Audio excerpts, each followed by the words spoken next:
ഇന്ന് സൺഡേ ആയിട്ട് ഞങ്ങൾ എങ്ങോട്ട് പോകുന്നില്ല. അപ്പോഴേ ഞങ്ങൾക്ക് ഇന്നൊരു സാധനം കിട്ടിക്കാൻ ജാക്ക് ഫ്രൂട്ട്.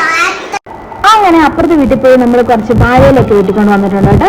അപ്പൊ ഇന്നത്തെ പ്ലാൻ എന്താന്ന് വെച്ച് കഴിഞ്ഞാൽ എന്താണ്, നമുക്കിന്ന് ചക്ക വെച്ചിട്ട് ചക്കയുടെ ഉണ്ടാക്കാനാണ് പ്ലാൻ കേട്ടോ. അപ്പൊ എൻ്റെ വിനാടിന് ഭയങ്കര ഇഷ്ടമാണ് കേട്ടോ ഈ ചക്കയുടെ ഉണ്ടാക്കുന്നത്. അപ്പൊ വിനാൻ വേണ്ടിയാണ് കേട്ടോ. അപ്പൊ ഞാനത് വെട്ടിപ്പോൾ നല്ല മണം. അപ്പൊ ഞാനൊന്ന് മണത്തി വിനാനൊന്ന് മണപ്പിച്ചു കേട്ടോ. ശേഷം ഞങ്ങൾ രണ്ടുപേരും കൂടി അത് വെട്ടിയിട്ട് പാത്രത്തിലോട്ടൊക്കെ ആക്കി തന്നു കേട്ടോ.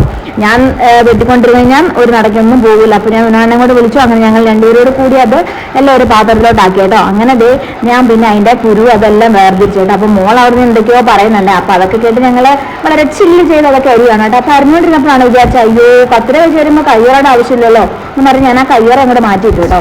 അപ്പൊ ഞാൻ ആദ്യം കത്തി വെച്ച് അരിയാനായിരുന്നു പ്ലാൻ. അതുകൊണ്ടാണ് കയ്യറ വന്നത്. അങ്ങനെ ഞങ്ങൾ രണ്ടുപേരോട് കൂടി അതെല്ലാം വൃത്തിയാക്കിയല്ലായിരുന്നു. അപ്പൊ മോൾ എന്നോടൊക്കെ പറയുകയാണ് കേട്ടോ, ചക്കക്കുരും വെച്ചിട്ട് നമുക്ക് ചക്കക്കുരുക്കറി ഉണ്ടാക്കാന്നൊക്കെ പറയുവാണ് കേട്ടോ. അപ്പൊ ഞാൻ എന്നൊക്കെ വെക്കുന്നുണ്ട് കേട്ടോ.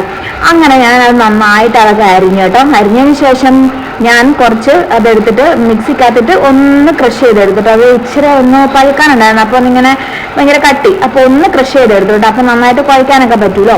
അങ്ങനെ ഞാൻ അതെല്ലാം മാവിലോട്ടിട്ട് എന്നിട്ട് ഞാൻ ചെയ്ത് കുറച്ച് തേങ്ങയും കൂടി ഇട്ടു കേട്ടോ. അപ്പൊ അങ്ങനെ തേങ്ങയും കൂടി ഇട്ടിട്ട് നന്നായിട്ട് ഒന്ന് കുഴച്ചെടുക്കാമല്ലോ എന്ന് വിചാരിച്ചു കേട്ടോ. അപ്പൊ ഞങ്ങൾക്കിപ്പോൾ കുറച്ച് മധുരത്തിന്റെ പ്രശ്നമുണ്ട്. അപ്പൊ ഞാൻ കുറച്ച് പഞ്ചസാര കൂടി ഇട്ടു കേട്ടോ. അങ്ങനെ ഞാൻ ഒന്ന് കുഴക്കാൻ നോക്കിയിട്ട് അതൊന്നും പറ്റില്ല കേട്ടോ. അത് ഭയങ്കര കട്ടിയായിരുന്നു കേട്ടോ.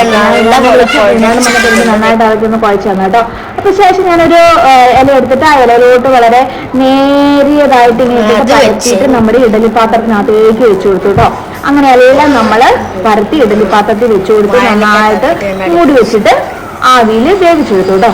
അങ്ങനെ കുറെ നേരം കഴിഞ്ഞപ്പോഴത്തേനും നമ്മളുടെ അപ്പം അവിടെ റെഡി ആയി കേട്ടോ. നോക്കിക്കേ നല്ല ആദ്യമൊക്കെ പരക്കുന്ന ചക്കയുടെ. എന്നിട്ട് ഞാൻ ഒരു പാത്രത്തിലോട്ട് മാറ്റി അങ്ങനെ ഡൈനിങ് ടേബിളെ കൊണ്ടുവച്ചു കേട്ടോ. ബാക്കി ടേസ്റ്റ് ഉണ്ടെന്ന് പറഞ്ഞു. വിനാടി ഇത് ടേസ്റ്റ് ഉണ്ടെന്ന് പറഞ്ഞു കേട്ടോ. അപ്പൊ ഞാനൊന്ന് കഴിച്ചു നോക്കട്ടെ. ഒന്ന് വിനാട് എനിക്ക്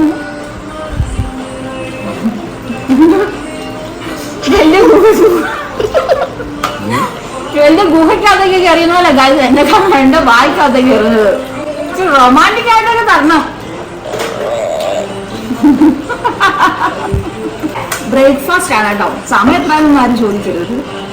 അപ്പൊ ഇന്നത്തെ നമ്മളുടെ വീഡിയോ ഇത്രയുള്ളൂ. എല്ലാവർക്കും നമ്മുടെ വീഡിയോ ഇഷ്ടപ്പെട്ടെങ്കിൽ ലൈക്ക് ചെയ്യുക, ഷെയർ ചെയ്യുക, സബ്സ്ക്രൈബ് ചെയ്യുക. അപ്പൊ അടുത്തൊരു വീഡിയോ ആയിട്ട് വരുന്നവർക്ക് എല്ലാവർക്കും ടാറ്റാ ബൈ, സീ യു.